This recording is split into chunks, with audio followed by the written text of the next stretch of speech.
Урматтуу мусулман бир туугандар, дайым урук туугандар менен катташып жүрөлү. Келиңиздер урматтуу мусулман бир тууган. Пайгамбар саллаллаху алейхи ва салламдын бир хадисин айткым келип турат. Бул хадиске амал кылууду Аллахым баарыбызга насип эткен болсун. Пайгамбар саллаллаху алейхи ва саллам мындай дейт: "Иннал инсана ла ясилур рахима." Бир адам бар дейт Пайгамбар саллаллаху алейхи ва саллам. Дайым урук тууган менен карым катнашта болот. Дайым урук туугандар менен катташып турат. Дайым урук туугандарды зиярат кылып кабар алып турат. "Ва ма бақия мин умрихи илля саласату айям."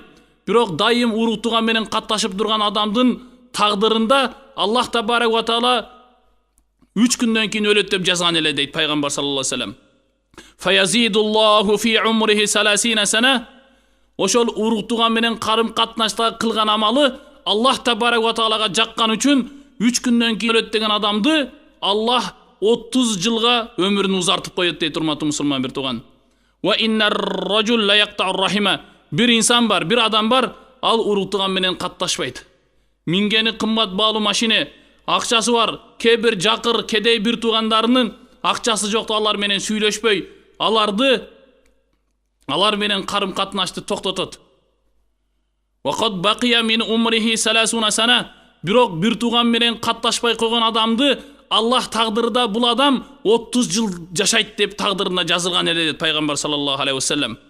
"Фаянкусуллаху умраху хатта ла ябқа минху илля саласату айям." Бирок Аллах табарак ва таала урук тууган менен карым катнашты токтоткону үчүн тагдырында 30 жыл жашайт деген адамды өмүрүнү 3 күнгө кыскартып коет дейт. Урматтуу мусулман бир тууган, эгер өмүрүбүздүн узун болуусун кааласак, дайым бир туугандар менен карым катнашта бекем бололу. Ал эми ким урук туугандар менен карым катнашты токтото турган болсо, Аллах ал инсандын өмүрүн кыскартып коет.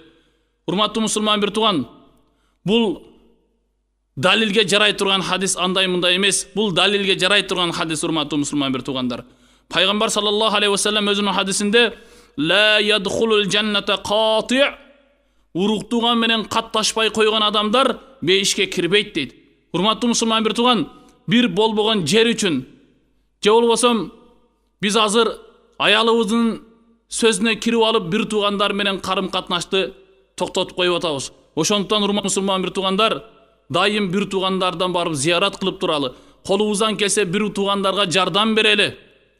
Эгер бир туугандарга жардам берип, дайым урук тууган менен карым катнашта боло турган болсок, иншалла биздин өмүрүбүздү Аллах табарак ва таала узак кылып коет урматтуу мусулман бир тууган.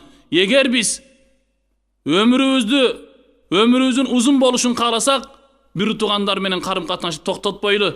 Эгер биз бир туугандар менен карым катнашты токтото турган болсок, Аллах биздин өмүрүбүздү кыскартып коет урматтуу мусулман бир туугандар.